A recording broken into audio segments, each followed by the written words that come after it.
excited to be with you in person and to see some of you this morning. I'm really happy another time to do a webinar or to even do one-on-one Skype to help us work through some of the audio and video challenges, but we can talk about that in the course. So today we're going to talk about monitoring what matters. And I'm going to begin with a discussion that we had in the course about what is a quality group. And we're going to look at really trying to step back and have an understanding of many elements of both financial and social more holistically, and then seeing what is necessary for us to know at a program level and what may be helpful to support groups in understanding. So this is based on what we talked about in that first discussion. What is a quality group? And this is what you said. You said strong attendance, carry out its affairs prudently. I think that was Barbara, and I asked her if she could elaborate on prudently. Considerable independence, little to no supervision or self-reliance, and many of you reinforced that there was some level of ability for the group to act on its own with little or no independence. In the quality of group study in Kenya, one thing that they looked at in terms of the group's independence, and correct me if I'm wrong, Paul, but one thing they looked at was the ability for the group to do its share out, because it's a bit more complicated. To what extent can they do that with little or no supervision, as well as the day-to-day operations? So it's member managed. You said they adhere to the group's to their own rules or the constitution. They're able to sustain their operations over multiple cycles. So the notion that, the group lasts. Sustainable services, one of you said, in terms of both financial and non-financial. You also said increased savings, that there's an indication of increased savings as well as long-term savings.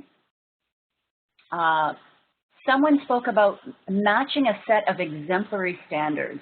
So interesting that there was a mention of standards comparing the group to other groups, but then there was also mention of what it meant inside of the group and to the group itself in terms of empowerment, empowered members, and achieving a higher status not only financially but socially and economically.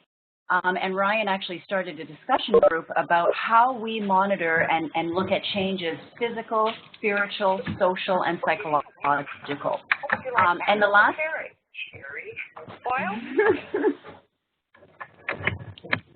Maybe we can have everyone mute their mics unless you're going to share something, so we don't hear some of the back. We can hear a little bit of back. And the last thing you mentioned was the group's ability to meet its own objectives, which is interesting and, of course, varies group to group. So any observations about what came up in our discussion about what makes a quality group? Observations about what you said a quality of group is. I'm going to mute my mic.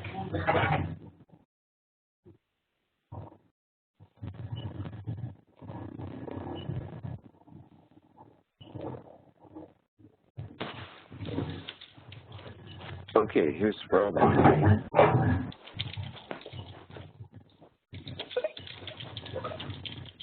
Hi, Robin. Let's see, I'm going to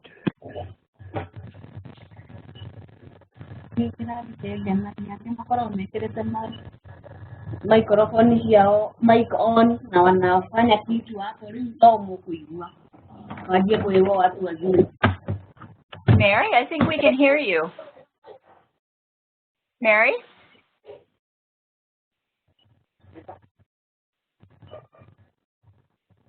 Hello, Mary. Maybe you can write her to the side that we can, I think we can hear her mic and she's up, so it's indicating that that's coming through her audio. Maybe I will, does anyone have any observations about some of the elements that came up in our discussion about equality of what is a quality group?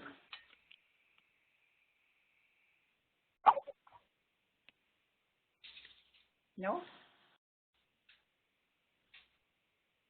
Okay, I'm going to keep going. I don't know if people are trying, but I can. So why do we monitor groups? Any responses on this question? Why do we monitor groups? Why monitor anything? Why monitor any data?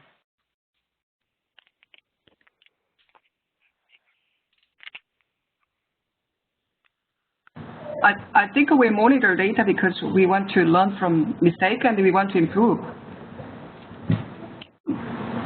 To not repeat the mistake.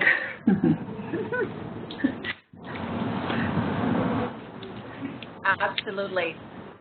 We want to learn from mistakes, and we also want to learn from what's working. If we can cluster groups in our program and be able to understand them in clusters, we can see now why is this set of groups working so well, either socially or economically? Why is this set of groups not working well?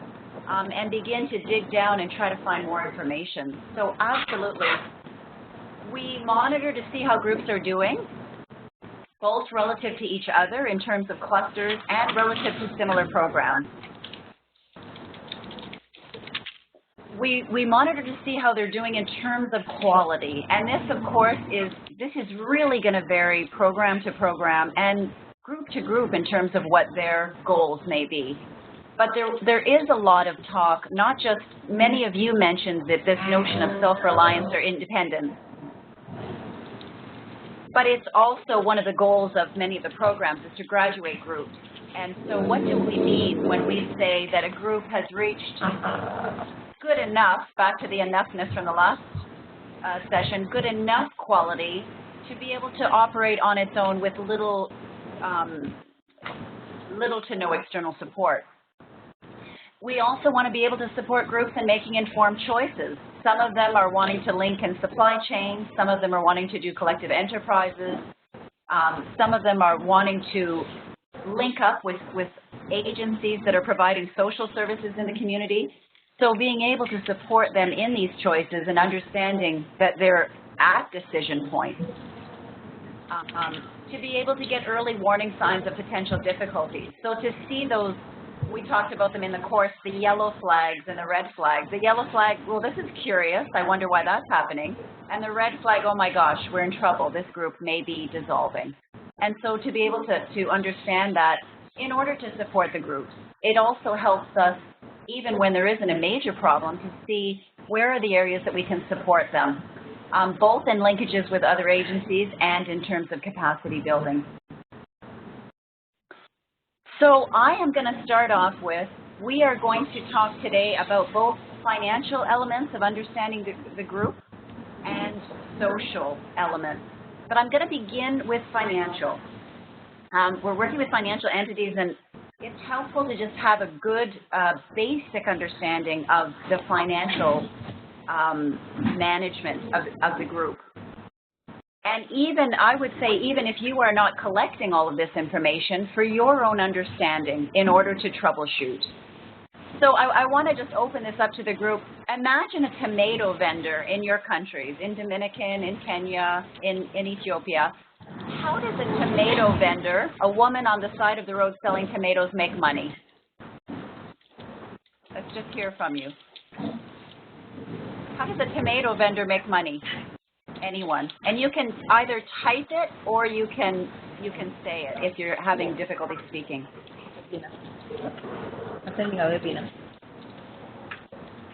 Great. Jan? I haven't seen tomato vendor actually in the savings group. It could be any vendor selling anything. I'm just using an example. How does a vendor, a very small street vendor, how do they make money? Very simply, how do they make money? People make some juice and then they take it to the school. In front of the school, they sell it to the students. And then some people also make arepa, which kind of, corn, bread, some sweet corn bread, and they bring it to the savings group meeting as well, and they sell it to the members. So that's what if I'm selling, how do I make money? Hi, Nancy. Hi, Grace. Is that Grace? Or is that Mary. Mary? Yes. Great, we can hear you. That's wonderful. Great, yes. Can I ask everyone else to turn off your mic? Just mute them for a moment while Mary's talking. Mary, do you have an answer to my question about how a vendor makes money? Yes, I do. Please go ahead. A tomato vendor makes money by buying it in, wholesale price from farmers and selling them in small quantities at a higher price so that they can make a profit out of it. Yes. Absolutely. So they try to buy at a lower price through wholesale and sell a little bit higher. That's where they make their profit. Excellent example. Anyone else? Bill? Sorry, I'm fielding questions here about sound. How does a tomato vendor make money? Can you hear me? Yes. Oh, okay, good. I thought I was muted there. By being in a place where no other tomato vendors are working and Cornering being the able market. to, yeah, having fresher tomatoes than other people. Right, so having a good product and in doing so, able to sell more tomatoes. Mm-hmm. Well, also a lot of... Go ahead, Paul, sorry. No, a lot of tomato vendors grow their own tomatoes. It's just farm to stand. Absolutely. So, yeah. So it's even a look. They're growing and selling. Absolutely. So it's even a cheaper cost in terms of producing the tomatoes and then being able to sell them. Cheaper economic cost, but you have to grow the tomatoes. More work. But it may be cheaper to grow your tomatoes. It depends on your wholesaler, but it may be cheaper to grow your tomatoes than to buy them from the wholesaler. Yep. But either way, they're wanting to grow them in a way that they're wanting to grow them and sell them and make a profit in between. Yes. Yep, so another good example. Any other comments about how a tomato vendor makes money? What about? They can also make money by diversifying their service. So for example, as much as they're selling tomatoes, because they know the person who's going to buy from them is going to cook, they'll also probably sell onions. They will sell other things that people need to buy to go and make a complete meal. So if they're in a place where there's a lot of people who are selling the same product, then because they have an additional product, then people will prefer to come and probably buy from them. Right. So they can attract people by having a better product, having diversified products, having different products, adding value to products. Yeah, sure. Yeah, great example. Thanks, Grace. What else does a tomato vendor have to be careful about that someone selling safety pins or textiles doesn't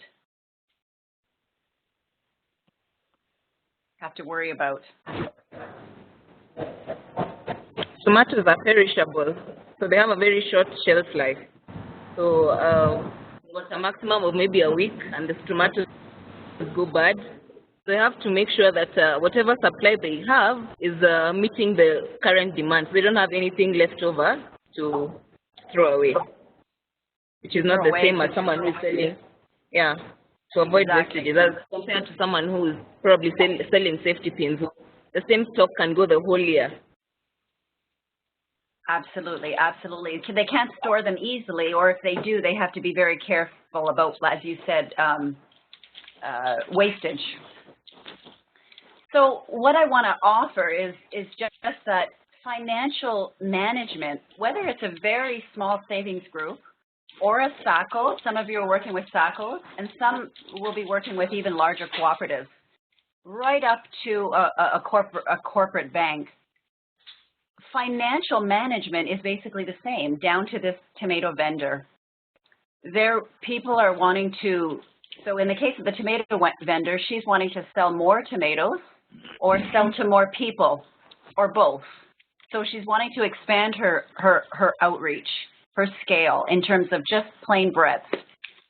Now, of course, in the case of savings groups, the basic product, before we get into social services or social elements, the basic thing that we're talking about, the tomatoes, is actually money. So if we think about the financial management in this sense, what they're doing is very similar to the tomato vendor, but they're doing it with money. And so the first thing, if you can think about these basic principles, breadth of outreach being simply selling more tomatoes to more people, and sustainability being the notion of buying low and selling high, or the viability of the group's financial management. And that has to do with the fact that they are, in contrast to the traditional groups, they are charging themselves interest, and with that income, they are growing their internal fund. And they can use that internal fund for all kinds of things that may not be financial. But the sustainability element, the viability, has to do with their product, which again is not tomatoes, but money. And where they make money is charging themselves interest on their loans, the fees that people are paying for being late or gossiping or being on their cell phones. And some of them will be making money in other forms of investment, like collective enterprise, for example. So efficiency is the next financial principle, and that has to do with just the cost side of things. Now, this is reducing the cost of tomatoes. In the case of the groups, if their costs are very, very low. We're not concerned that savings groups aren't extremely efficient. Their costs are their books and very, very basic costs. But when you're looking at it at a program level, you're also looking at, remember when Kuria talked about the cost per program, if we can look at the costs in different areas, what does it cost to run the savings group program in certain areas? We know that in certain, for example, remote areas, it's going to be more costly. And that's fine. We make that decision for the trade-off, but it is helpful to know. It is helpful to compare. The next principle is productivity, and this has to do with caseloads. This has to do with how much a field staff is able to, how many members one field staff is able to reach. And that's getting, you could think of it in terms of tomatoes as getting more tomatoes out through more market vendors. But in the case of analyzing at a program level, I would say this is one of the most helpful indicators. And that's because it shows us, that's not to say that we're always pushing productivity, but it is helpful to see, wow, the caseload in this area is 200 members, and the caseload in this area is 75. There may be very good reasons for that, and it have to do with being extremely rural, with population density, but again, helpful to know. And the last one is risk management, and that's preventing wastage or spoilage. And that's the group's ability to manage repayment, fraud, and other mismanagement. So the transparency, that it doesn't get captive by one or two group members. And the most important thing about understanding these principles is to understand that there's a balance between them. And again, we are not working in a situation where the economic or the financial side of things is the only goal. In almost all cases, there's very important social elements that are important to the groups and are important to the programs. But it is, again, helpful to understand when we're looking at just the financial workings of the groups at individual and especially at cluster levels, there are trade-offs between these areas. Just to give you an example of one trade-off, I've seen situations where in an attempt to grow the program really quickly, so caseloads are extremely high, and they're growing very rapidly, however, at the expense of risk management. They're not able to handle such a large number of members in the group, and the portfolio, the risk side of it begins to suffer. So that's just an example of growth versus risk management. Can anyone think of another trade-off in terms of balancing these various elements of financial? Can anyone think of another example where if you put too much weight on one of these areas, something else, one of the other areas could suffer?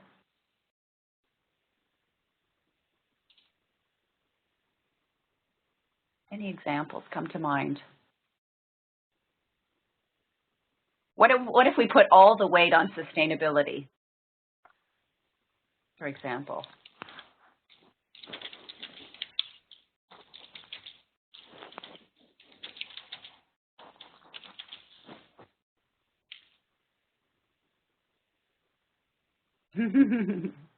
What if we put all the weight on cost reduction? As a program manager, as managing the program, you're really pushing down on making sure there are efficiencies and costs are down as low as they can possibly be. What might be lost in that kind of emphasis? I can say that if we place too much emphasis on sustainability, probably the breadth of outreach will suffer a little bit. Because I remember I have a interesting, very nice organization promoting savings groups here, whose name is Floresta. Paul and Bill, they know each other. They have visited a group. Well, they produce wonderful, excellent groups. Average group save more than about $15,000 per year. One member usually about, it's not difficult to see a member saving $500 or $600 in the end of the cycle. However, the organization has been promoting savings groups for the last 5 years, and their outreach is 3,000 people. I always think it would be wonderful if we have all the groups are very much sustainable. Almost 99% of the groups continue. So, but the emphasis is a lot on the quality, and so I think the outreach a little bit suffers. I wish Floresta can create such a wonderful groups in more areas of the country, and more groups, more people can benefit. Thanks, Young. Absolutely. Oh, sorry, go ahead. Oh, just the Dominican Republic was an interesting contrast between Floresta, which essentially, I believe, you'll correct me if I'm wrong, Young, stayed with the groups forever. I mean, it might as well have been forever, year after year. Whereas, Young, you were doing at the time this wonderful 2-hour trading and then saying goodbye to the group. So they were like the two extremes that I've seen in my whole life of this, what is meticulous, expensive attention to detail. The other was train them and leave them. Goodbye. And I think that those both seem very extreme. If you read the quality delivery study, that talks about two programs that are not quite so extreme. But and that's how your CRS was doing the whole ESP model very, very meticulously, getting great results. Fairly affordably, but not as affordably in Kenya, which was in the just like, Ford motorcycles with cars, boom, boom, boom, boom, boom. And quality separate. And for me, one of the things that we came up as an indicator of quality was, is the group a safe place to save? And people in the care group were saying, I lost money in the group. And you forget about that. If you have a savings group where savings aren't safe, that's without discussion an indicator of a quality issue. So, absolutely. Yeah. So safety is a really important indicator of quality, and I think some of you mentioned that in the discussion group. But also, I mean, both of you are talking about back to the last module and that question of enoughness.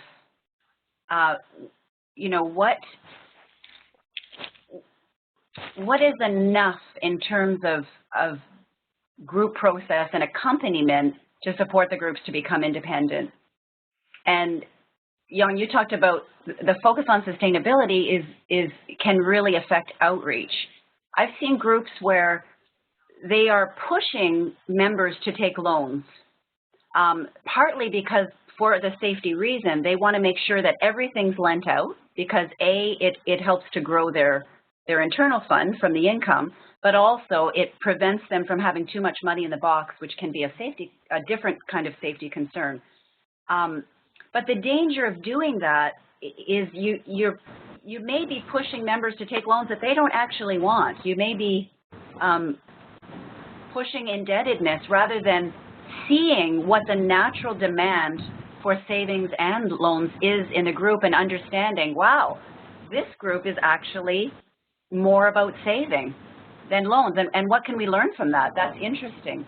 Maybe it's more about consumption smoothing. Maybe it's more about just saving to the end of the year for that important expense in December. So we learn a lot by not being too dogmatic about what the groups should do, but actually observing what their behaviors are and then peeling it back a little further to find out why. Another thing that I've seen some groups do in the name of sustainability is rack up their interest rates really high because they see, wow, this is where we get income. We can make this even higher. Let's push it. Then what you can risk doing is not allowing, is making it kind of a better off group in terms of income levels, people that can afford to pay that kind of interest. So there's all kinds of implications about focusing too much on one area and not paying attention to the others. Any other comments about these trade-offs? Again, for us from the program level, what's helpful is just to be able to observe patterns and understand where returns may be higher and why, understand where we're able to get higher productivity and why, and whether or not some of these trends are helpful or potentially red or yellow flags, especially in terms of governance and safety and risk management. So we may, as we talked about in the last module, want to really go to scale. If we're doing so with only a focus on productivity and higher caseloads, we may run into a problem where groups aren't safe or groups aren't quality enough to survive. Okay, so let's move on from the financial monitoring. I wanted to just have a basic understanding of financial management principles and the financial elements. Are there any questions of clarification or any additional comments you have?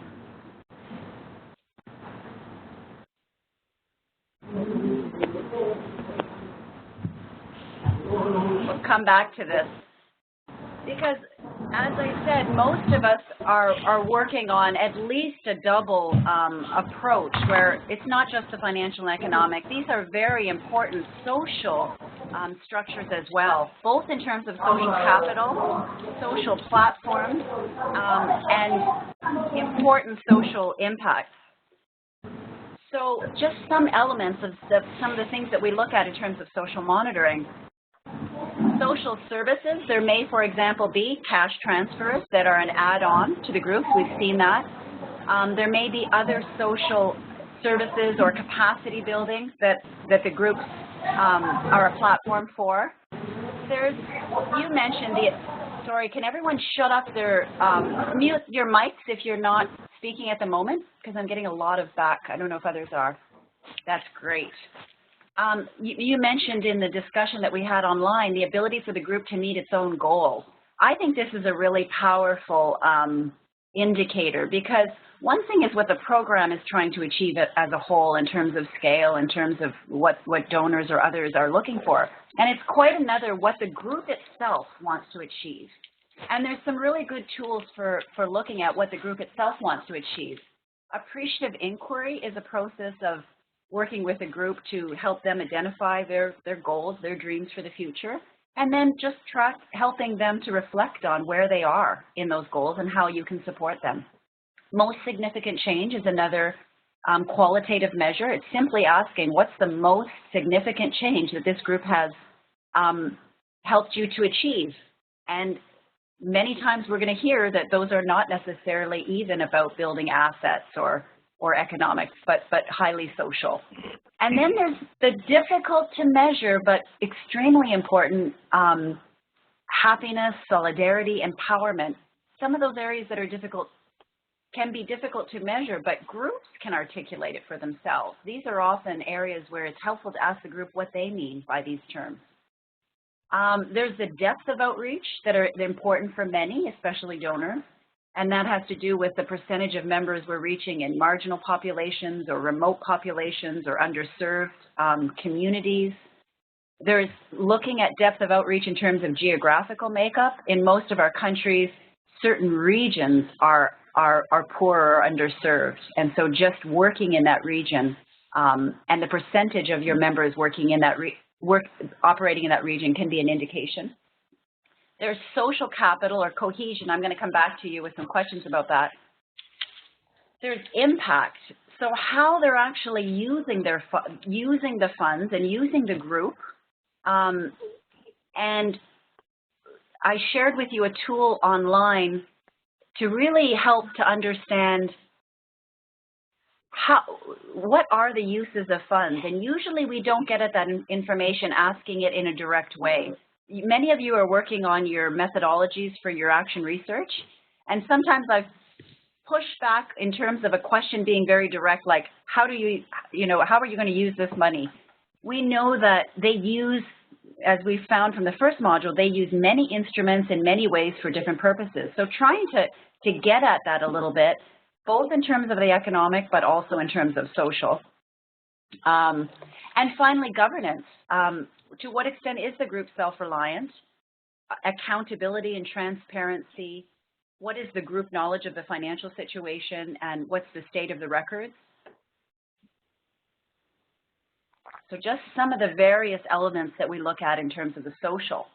So now I want to ask you, social capital is something that we talk a lot about in savings groups and SACCOs and cooperatives. What are some of your ideas about how we monitor or measure social capital? Some of you are actually looking at this very question in your research, so you can be our experts.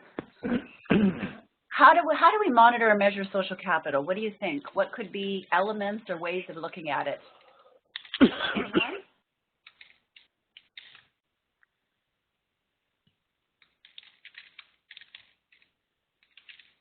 How do we monitor or measure social capital? So that's like the group cohesion. Yeah? I think when we monitor the use of social fund, we can have some idea about the social capital. For example, our groups, several groups, they use social fund to buy the chair, plastic chair, so that they can sit. They have chairs to sit on in the meeting. Or so people help other people, members.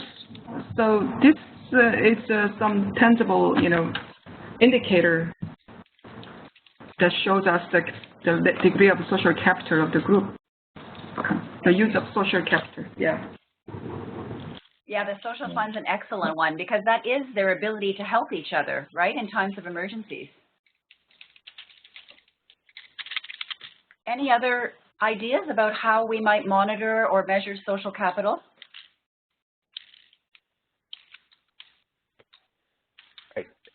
I think if you look at the standard MIS indicators, the one that strikes me as the best indicator of something that's truly social is just attendance. I mean, I think it shows something about people's commitment to each other, the fact that they all show up to the meeting, or if they don't show up to the meeting.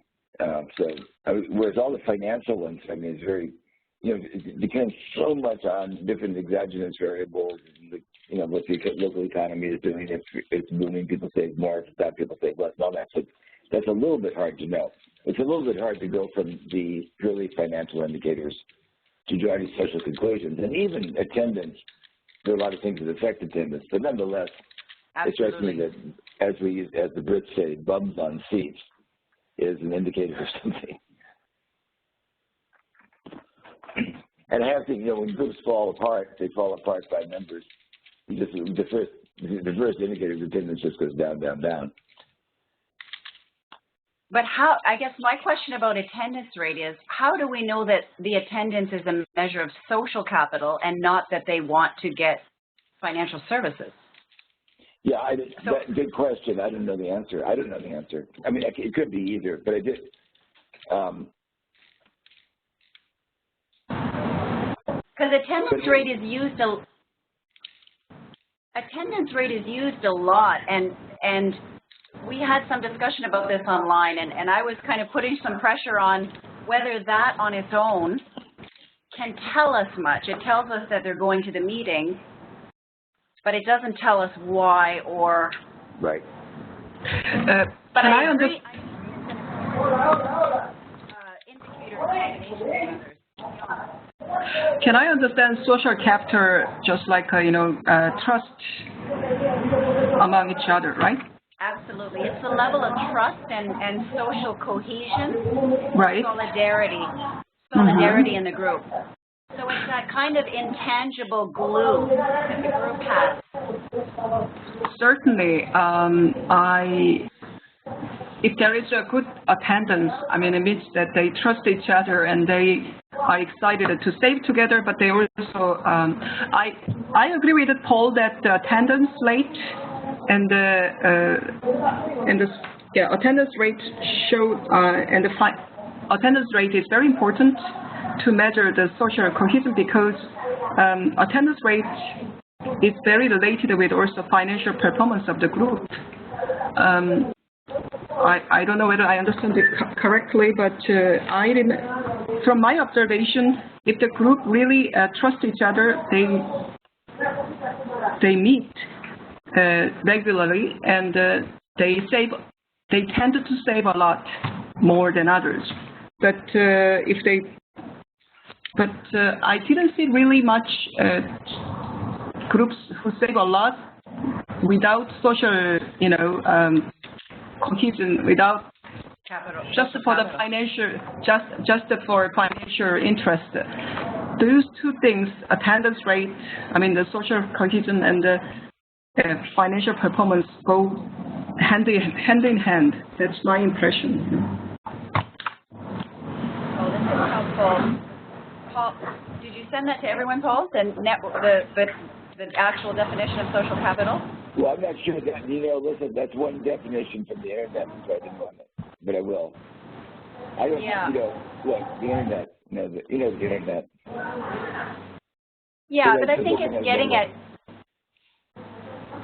so just to reinforce what you're saying, Young, yes, the savings, the combination of attendance rate and savings, an indication, if you're putting your money into this group and you're attending regularly, chances are there is trust. There is a certain level of trust because you're trusting back to the safety element, which is an important indicator of quality. Yeah. I guess I still would put pressure on attendance on its own. I think we can debate it, but I've seen groups that are well attended but not well managed. Mm-hmm. So I guess the question is how we combine these elements, or how we separate them in terms of our understanding, and be careful not to take even things like average loan size as an indication of depth of outreach.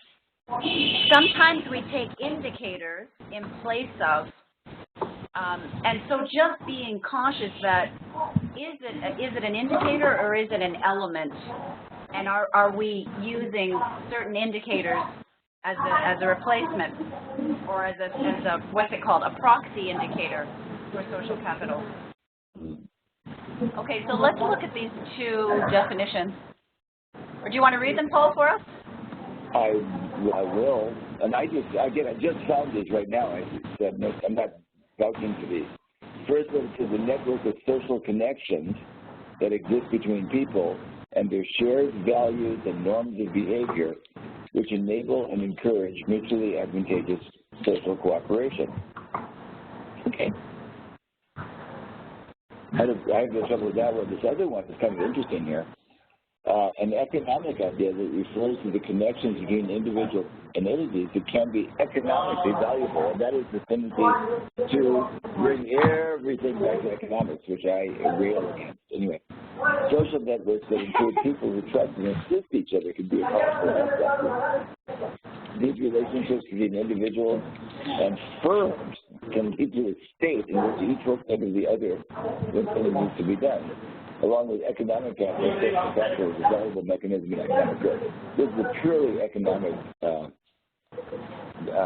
definition of social capital, and I would reject that second one as turning social value, evaluating social value simply in terms of economics. But social networks can be a powerful economic asset. So right, it can be economic. Yeah. Yeah, the connectedness, the helping each other, supporting each other in common interests. Mm-hmm. Mutually advantageous social cooperation, exactly. Mutually advantageous social cooperation. Yeah. And I say, by the way, so I just certainly agree that, look, if the only thing you have to go on is attendance, you really don't know much. But I'm just saying, my claim was that of the MIS indicators, that's one that might have something to say about social connectedness, but certainly is not enough by itself. Absolutely, but it could be something that helps us at least begin to look at the situation. Mm-hmm. Why are some having extremely high attendance rates and other clusters not? Yeah, absolutely. So just these are just some elements that we can think about in terms of monitoring social capital. One is asking group members what it means to them again. Some of these more difficult qualitative elements, it can be extremely powerful to ask the groups what they mean by connectedness, by mutually advantageous support, collaboration. Trust, some use savings as an indicator of trust. So yes, both the savings level, growth of savings over time, and yes, we could include attendance rate here, and the use of social fund.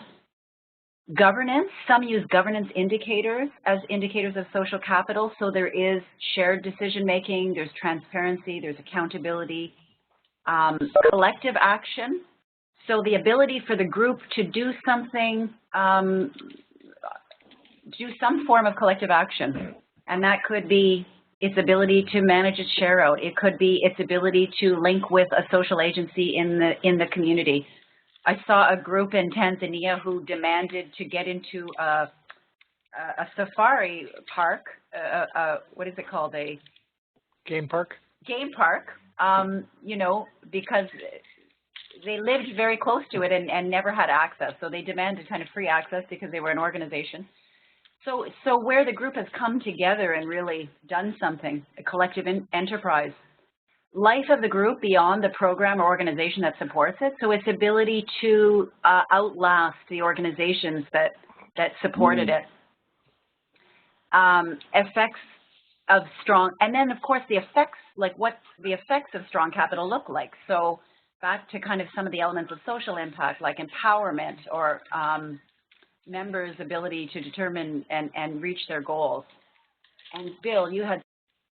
So, yeah, I didn't want to interrupt, but I was just wondering, you know, one of the kind of measures of the degree of social capital is how well a group can problem solve, you know, how well they can get through a crisis of trust or a crisis of you know, judgment or incompetence, you know, someone's not doing their job properly, but can work through it to the other side and have everybody's, you know, feel like they're in a good place. And I think that's you know, to me, a kind of a higher degree of problem or so kind of social capital measurement is that, you know, if they go through a big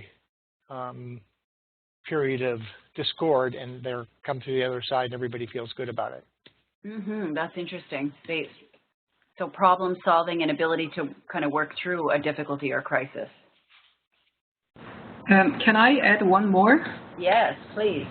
Yeah, one of the another indicators that we can measure social capital, I think, is the frequency of the loan, the number of the loans that group take. I don't know whether we can generalize this one but I have noticed that the groups that trust each other tend to give the loans and pay the loan more actively than the groups that do not trust much each other. You know. Did you say that the number of loans or the rate of repayment, or both? Originally, you said something about Yeah, the number of the loans, I think.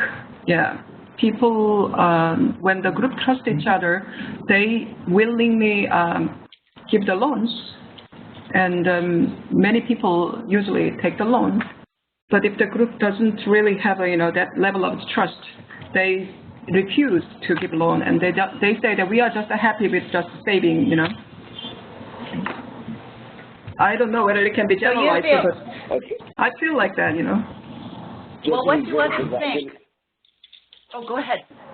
Okay, just to be very provocative here, Young, I have exactly the opposite impression. I've seen groups where essentially everybody's borrowing their money back, and I always interpreted that as a sign they don't really trust the mechanism of having because normally you'd have some borrow, everybody would save, and some people would borrow. And the fact that everybody's borrowing and sort of in proportion to what they save, it's like, well, that's not really a savings group. That's just like, we'll put our money in and we'll take it out. But I don't know. And I'm sure everything depends on the group. But I just want to go back to what Nancy said. I just thought that was so right. It's like, to me, the indicator of quality is the group getting out of the group what they joined it for. And not everybody joined the group for the same reason. And I just had this, when you were talking, Nancy, I was thinking what a wonderful study it would be to take a sample of groups and interview the members and say, why did you really join this group? Why are you here? And then, oh, are you getting that? I mean, I mean, if people are getting what you came for, I'm happy. If they're not, then there's an issue. That's a revolutionary idea to ask people why they came. Yeah, exactly. Not how are they using the loan or how are they using their money, but why they joined the group. Yeah. Obviously it's the savings group, so money's part of that. But honestly, I'm absolutely sure that for many people, money comes after something else. It's connecting this networking, social, whatever. And are they getting that? Are they getting what they need? Yeah. And I would say too, Young, that, some groups are going to be net savers. Some groups are going to be, you sometimes see groups that hardly borrow at all. For example, Maasai groups don't really believe in borrowing. So they do a lot of kind of asset rotation or kind of very complex forms of saving. Or I shouldn't say all of them. Again, being very careful about generalizations, but I think, again, you want to be careful not to collapse observation of something with what it means. So it's interesting to see that some groups are borrowing a lot and others aren't, but then to really be open to why that is.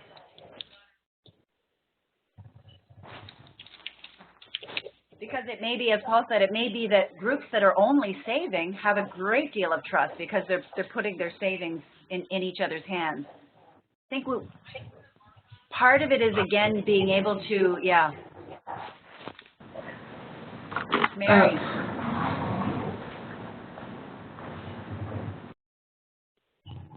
Mary, did you have something to share?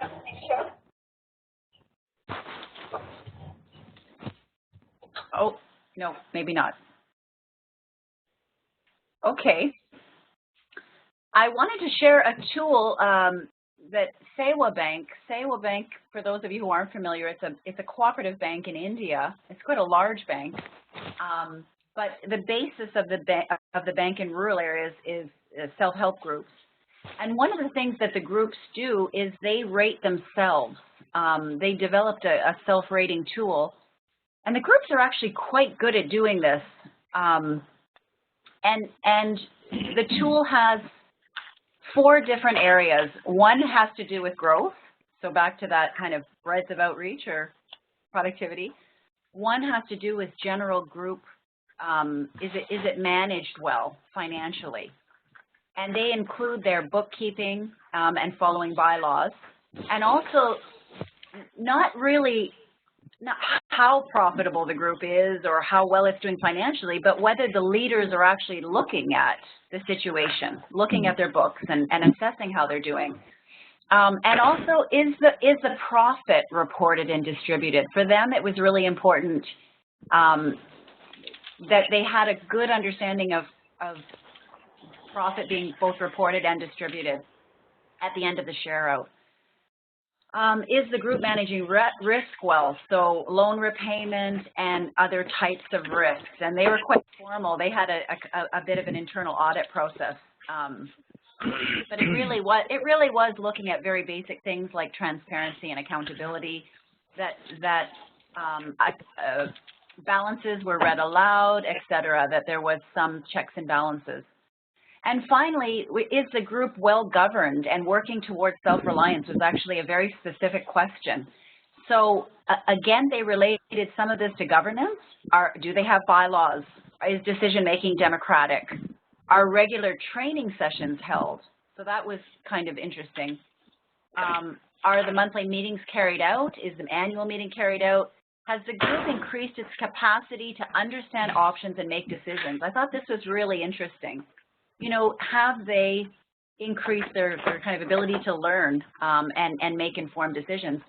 And also, this one was interesting, their ability to make linkages to other social services and agencies outside of SEWA Bank. So are they involved in local politics? Are they involved in linking with any other type of agency? Bill, you added conflict resolution. Yeah, again, that could be an interesting element of the extent to which the group is well governed. But they basically had this process where the group would self-assess and give itself a score out of 100, but then be able to see, oh, okay, well, we may be growing well and doing well financially, but we're not doing so well in terms of governance or safety. Any questions or comments about this group self-reliance tool? Even the notion of group self-rating, self-analysis. Yeah. Okay, I'll keep going. Well, it's really, I just like it that the group is asked to do its own self-reliance test, which seems like a measure of self-reliance is the group's ability to test its own self-reliance. Yeah. Yeah. Yeah, it's interesting that they kind of have their finger on the pulse a bit. Yeah. So what time are we at? We're at 1 hour, are we? Yes. What I may do is I may take up the exercise that we did online in the course. I may take that offline if we don't want to. But anyway, we'll check in with you in a moment. In terms of, so basically what we're looking at when we're combining financial and social monitoring, or double and triple bottom line for some of you, Jordan, for example, is really looking at environmental elements as well. We're looking at a balance of some of these elements I talked about within financial, a balance between them, but also a balance of financial and social. And coming back to, you know, monitoring what matters, not just in savings groups, but in many nonprofits. We collect reams of data that we don't analyze or use. And so the question is, you know, especially if we're taking groups valuable time from them doing their own thing, achieving their own goals, what are the kinds of things that really matter in order for us at the program level to be able to support the groups, both in terms of financial and social. And so on the social side, you know, there's elements of, I think I've already gone through all of this. There's elements of who is targeted, there's elements of social capital, of social service in terms of the services themselves, on non-financial services, and also in terms of impact. And some programs are looking at impact from an individual level to a group, to enterprise, to livelihood activities, up to community and beyond. So we are getting close to an hour now. We're 50 minutes from the time we started. usually these webinars are going for an hour and a half, and I think I have about, if we do this exercise, I think it's going to take another half hour. How do folks feel in terms of time, and should I do this, a little bit of this exercise with you here, or do we want to take it online? And I didn't ask that in a very helpful way.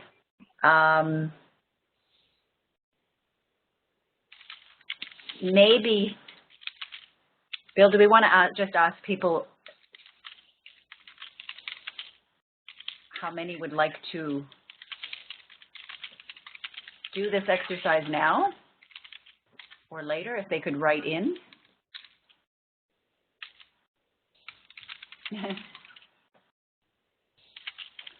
So this is one of the exercises that I gave you, and this part is financial monitoring. On the next slide, we have some of the social monitoring as well. And what I was asking you to do was look at different clusters within the program so that we could practice together a kind of simulation of analyzing a program in terms of both financial and social. So I muted everybody, and I just want to see if everybody is willing to go on with this exercise.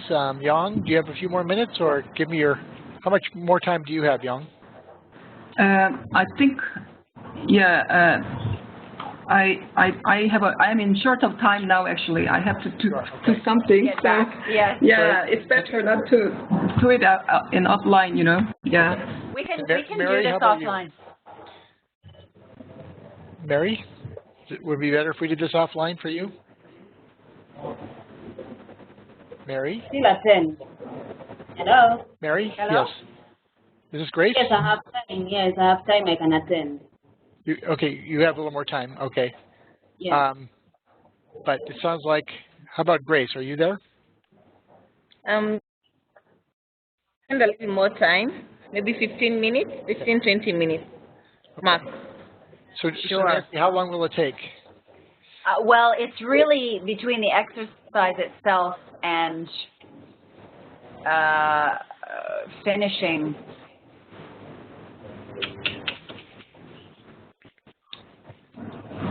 I have an idea. Yes, please.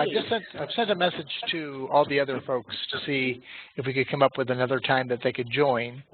So maybe what we could do is have a part A and a part B. The part A would be the first part of what we've done already, and then we could bring in, you know, Grace and Mary and Yang could join us for the second part of our discussion on the day that we do it. We could try that. And the other thing is, you know, because these are exercises that we have in the module, I can certainly, I mean, the reason why I put this in the webinar is because some of you have asked clarification questions, and I thought, well, we can use this time to kind of go through it. But I can certainly do that online too. We can share the answers and some clarity around.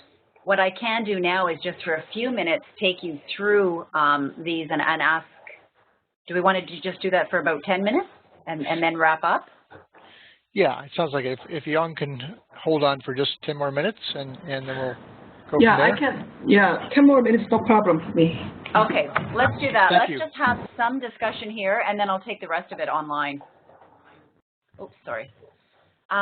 So what I gave you is I gave you 4 clusters, imaginary. This is imaginary savings group program, but you're looking at both the financial elements and some social.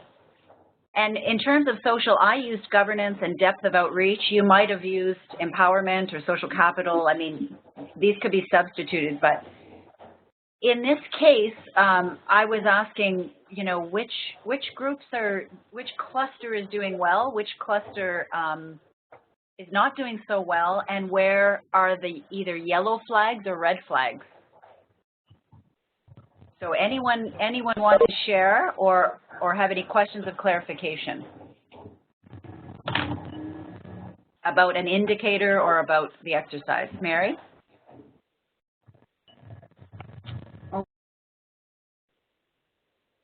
Mary, go ahead.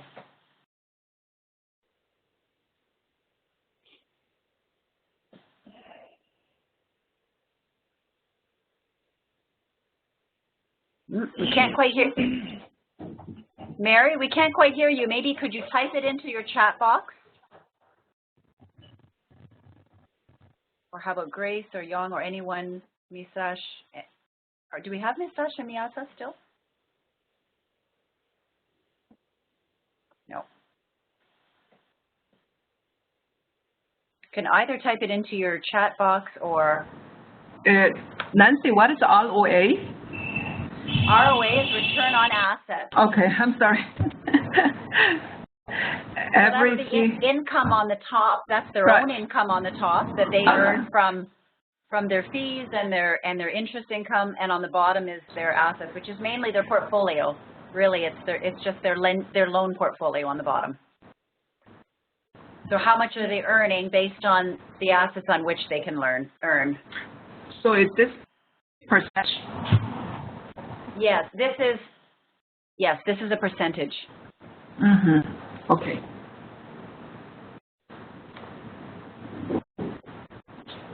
And maybe just to speak to the productivity, the reason why we look at caseloads per staff member and not per field staff is because in some programs, they may be very lean on field staff, but have a lot of layers of middle management, and so to really get a sense of that program's ability, their productivity for outreach, to have kind of compare apples and apples, you really want to bring it to staff member as opposed to field staff. That was a question that came up. I'm trying to think of other questions. Hello, Nancy. Hi, go ahead. Is that Mary? Yeah, yes. On depth of outreach. Yes. The members who are marginal farmers of population, a percentage or a number? This is a percentage. This is a percentage. Okay. So it's the percentage of the portfolio that is from a marginalized community. Okay, thank you. One of the other questions I wanted to address, because it came up from more than one participant, why do we need to know about whether people are saving or whether they're borrowing? And again, borrowing, the rate at which they're borrowing, so the percentage of saving group members that have loans, when we look at that, it's not just an indication of potential for income, as I said earlier. It can also mean if we have a very low number, like 52% have loans. Again, that may be a very interesting indication that they prefer to save, and to understand why they prefer to save, we would want to dig deeper.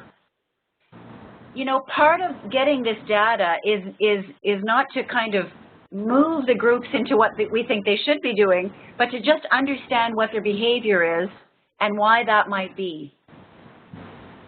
So, anyway. So, because people were asking about what's the sense of understanding percentage of loans or percentage of savings. Let me just very quickly, too, on source and use of funds. Source and use of funds is just another way of saying balance sheet. This is the balance sheet of members. And the reason why some of those earlier indicators help us to understand source of funds, where are they getting their money? And it may be their own savings. It may be that they're borrowing externally through linkages, and there will be costs associated with those. In some cases, like SACCOs, they have shares, and they may be rolling over their money for retained earnings. These are all the places where they get money. And this doesn't include the informal sources, like saving informally in animals and textiles. But then use of funds is what they're doing with that money. That's the asset side of the balance sheet.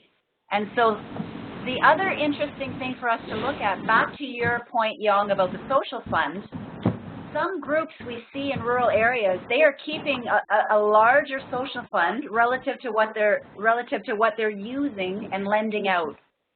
And so they're sacrificing earning potential, if you like, because they need that money for emergencies. Again, that's really helpful for us to understand. In rural areas, that kind of consumption smoothing or cash flow smoothing becomes more important. So again, it's not to overemphasize the financial elements so much as to understand what they are in order that we can see behavior and support it. Why are they doing that? Why is this, in this cluster, is the social fund so high?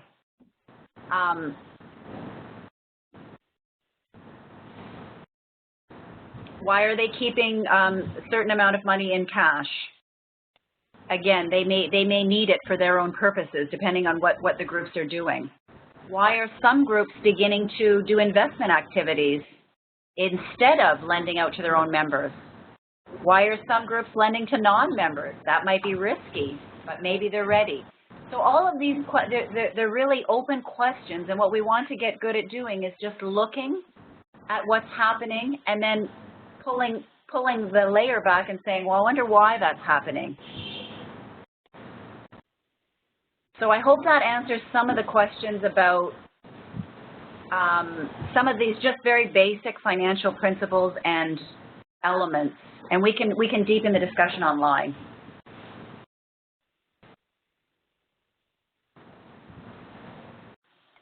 Any questions of clarification or comments? Many of you are working on these on your methods, your methodologies, so we can also, we'll continue the conversation almost on a one-on-one in terms of the methods that you're using to try to get at some of these things like social capital or livelihood activities, impact on livelihoods. We can further this conversation online. So what I wanted to do, Nancy, was just to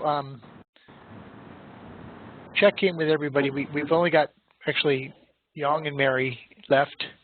Yeah. The others have dropped off. We lost Grace along the way. Okay. Yeah. So it might be a great idea to do a quick recap, but try to capture as many people as possible for another session.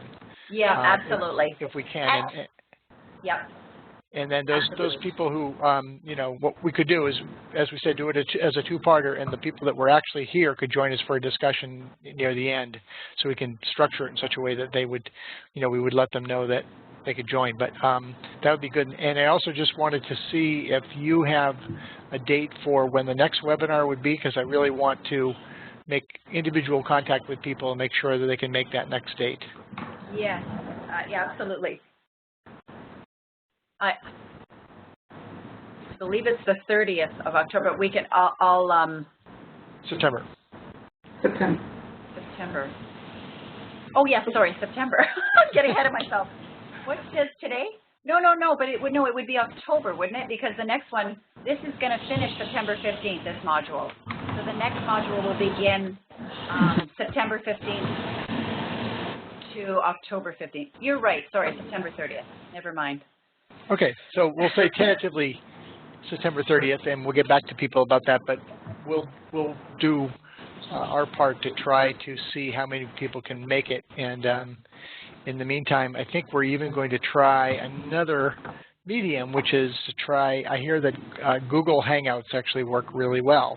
Oh, great. With connectivity. Great. So I thought that maybe we could do a test run ourselves to try it out between a few different people, and then we'll let people know if that's the, I don't think it's very hard to sign up. It's just a matter of having a Google account, which you can do in 1 minute. So, all right. Thank you. Great. Thank you all. Thanks for coming. Thanks for sharing. And nice to see most of you. We can see and hear from all of you. Bye, Nancy. Thank you. Thank you, Young. Thank you, Mary. Thank you, Paul. Okay. Thank you very much. Thank you, everybody. Thanks, Paul. Thanks, In the Bill. background. Bye. Bye. Bye. Okay, I'm sticking on. And this was recorded. Great. I don't know how to leave. Now Don't you worry, can leave. I'm going to make that I won't really let easy you for you go. in a minute here. Okay, see you, bye.